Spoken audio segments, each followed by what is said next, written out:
So guys, in this video we are going to watch Zambians reaction after visiting America for the first time. I mean United States of America. But let me ask you, have you subscribed to this channel yet? Give us a subscribe and put us on the post notifications. So without wasting much of your time, let's watch how Zambians are reacting visiting America for the first time.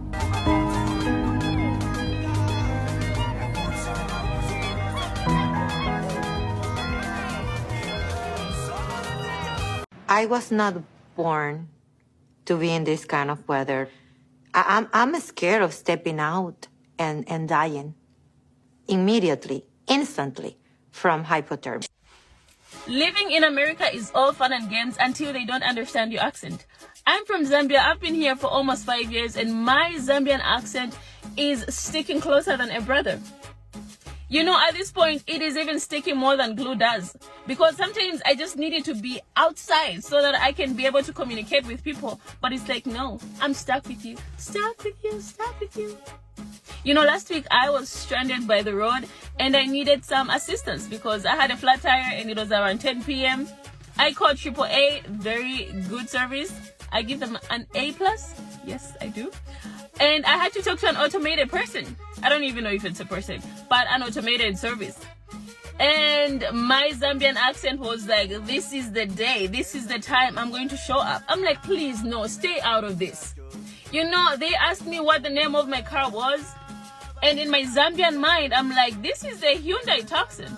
Let me tell you, there is no such a car as a Hyundai Tucson. My car is a Hyundai Tucson. But my Zambian self was like, Hyundai Tucson.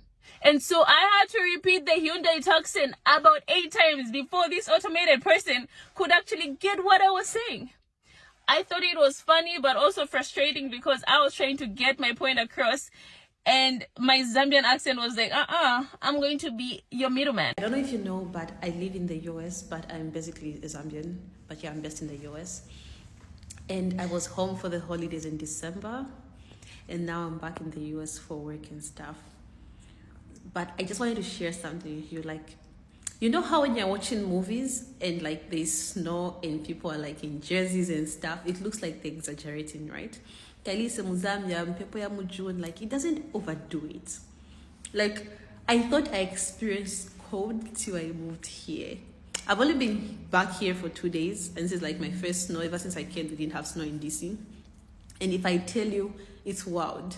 Like, every single day when I wake up, I'm just like, guys, will I make it through the day?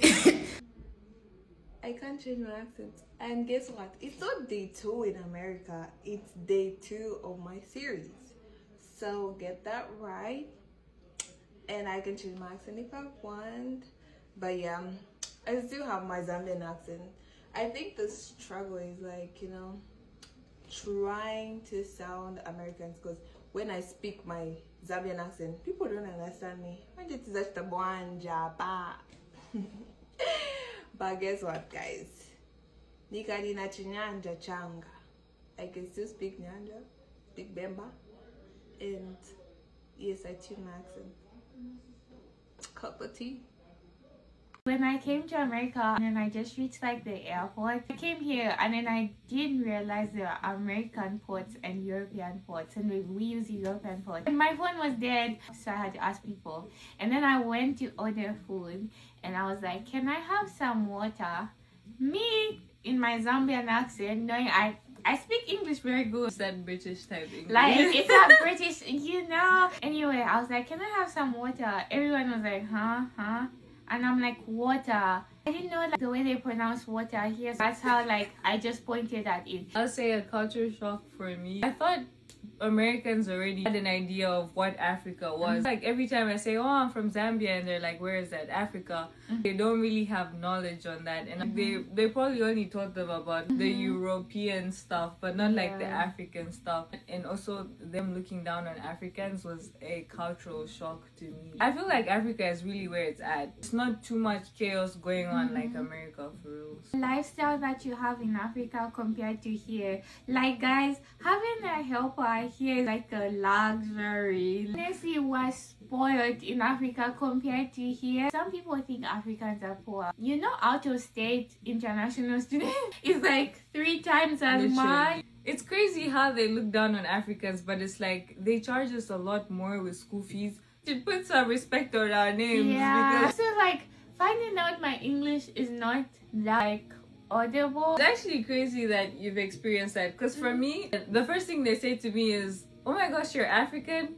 Your English is so good." Oh, like, yeah. that's what they say, and I'm just like, bro, Oh, we I speak do English. Obviously, our English is good because, like, you know, the British, like, Yeah, you know, like, colonized us. exactly. Like, okay, for me, it's like they'll be like, oh, you have an accent and stuff. Where I'm like, oh, I'm from Zambians. And you get used to saying Africa instead of Zambia because they won't Yeah. even know where Zambia is. They'll ask you where is Zambia, so you just have to say Yeah, Africa. Africa. Like, when I was coming to America, I thought life would just be easier. Yeah. Like, oh my gosh, I'm gonna make my own money. I'm not gonna have to bother my parents. Like, I just feel like, damn, sometimes it still is hard. Just being an adult in general is like not the easiest thing.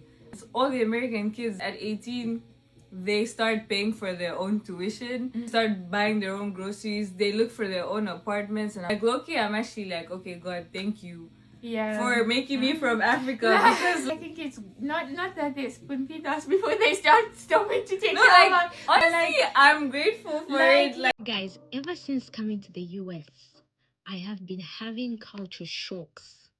I don't even know where to begin to even tell you how much culture shocks I have gone through ever since coming into this country. I have been having culture shocks back to back, bumper to bumper, like having culture shocks. Tell me why today.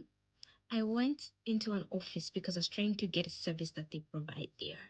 I walked in, and immediately as I came in, this receptionist was like, "Welcome, you're so welcome." Just was so happy, you know, like hospitality top notch, customer service top notch, courtesy 10 out of 10, name it all. You know, she was very happy, like have a positive attitude towards the client. She stopped what she was doing and she was invested in me. You know what I mean?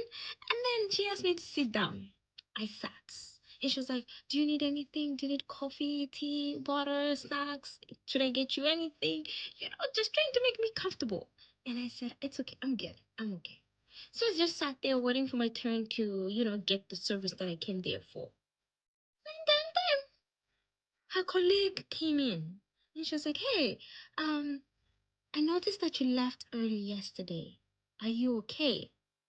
And this receptionist, very happy with a big smile on her face, she's like, "Yeah, I'm okay.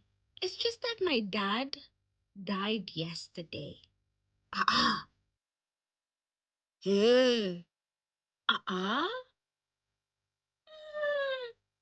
Mm. I was very shocked. How?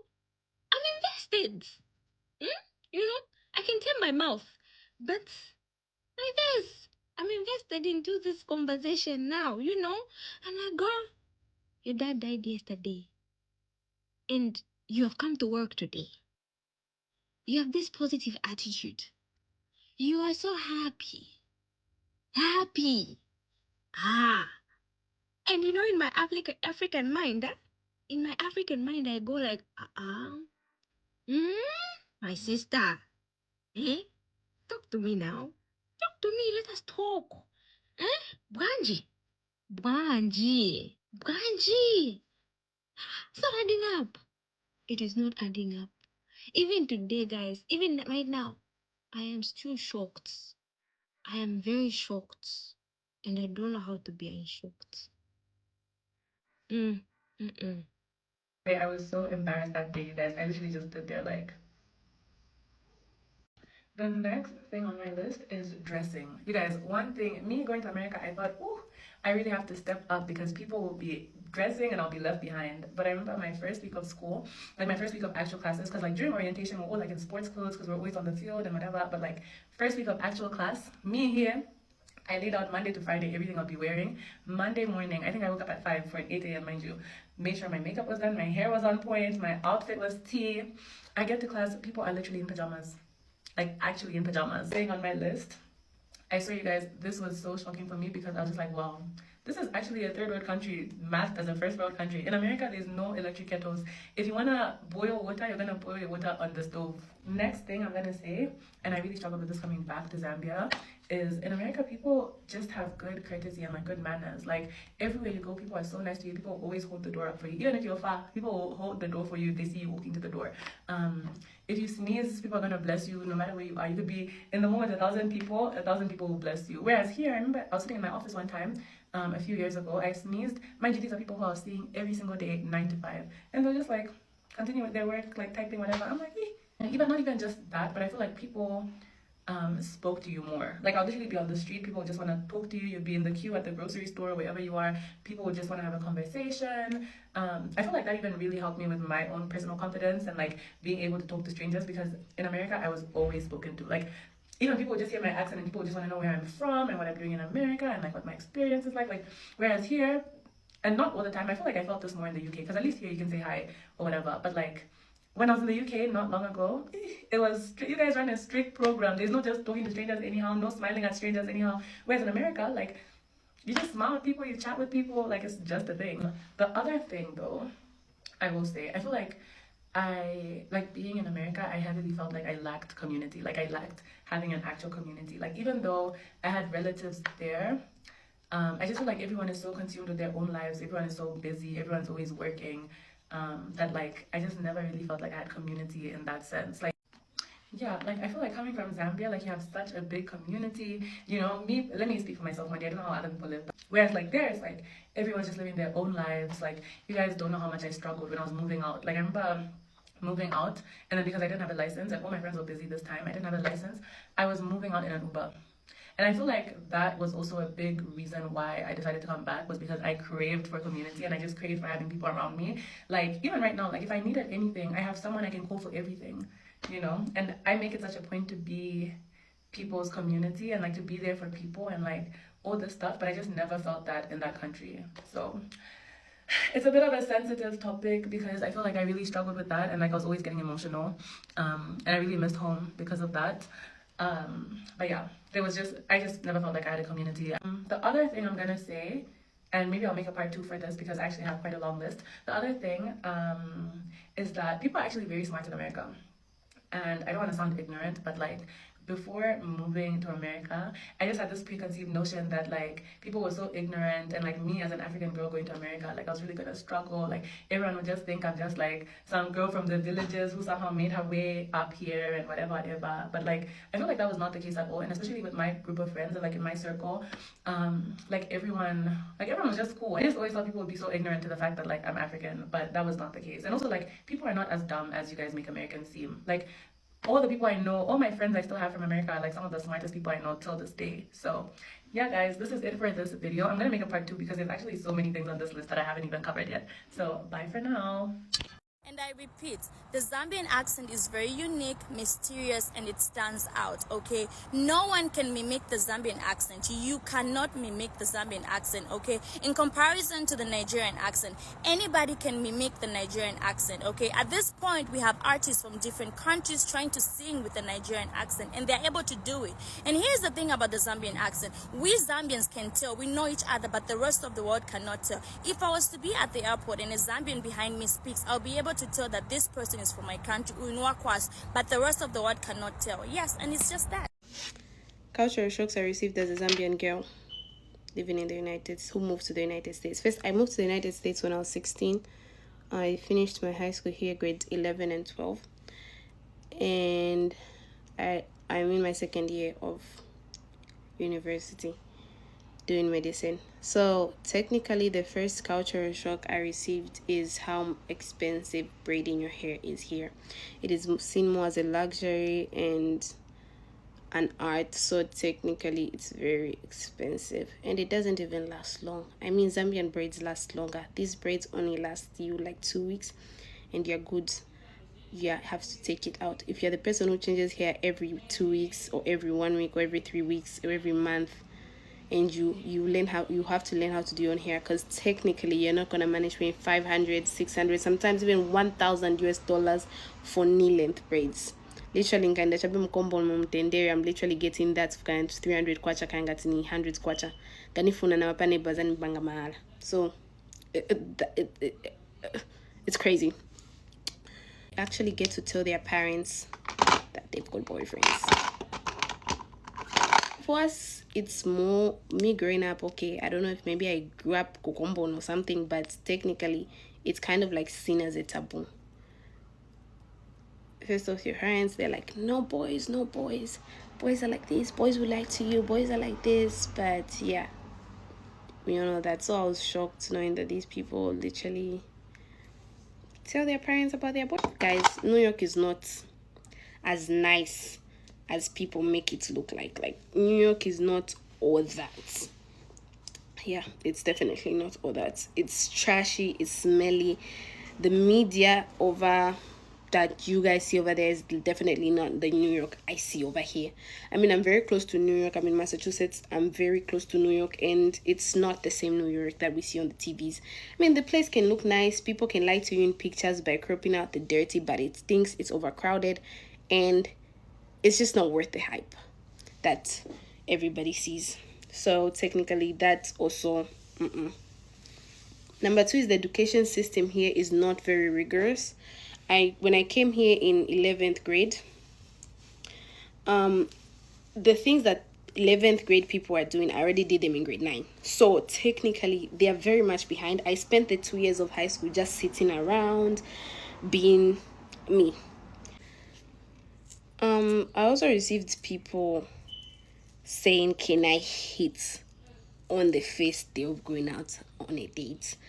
I'm like, I don't know, maybe it's just that me in Zambia, I wasn't dating, or I wasn't planning on dating anyone. So I really do not know the dating culture in Zambia. But it was very, very kind of like odd to me for somebody to ask me a question like, am I going to hit? What are you going to hit? You want to slap me? Please keep it over there. But yeah, I mean, America is a little bit worth the hype, but it's not really worth the hype. Like, Americans are not made of money. We are not the 1%. Majority of Americans are either below middle class, meaning you are working poor, or you are poor. And working poor means you have your basic needs, you can do some fun things, but yeah, you do have to constantly make sure that you are sticking to the things in your budget and all of that. So to all my Zambians, nilibendaram, okay? Nilibendaram. Please, na papata, nilibendaram. Munisien. So guys, that is the end of our video. Let me know if you're a Zambian, what do you think about Zambians living in America?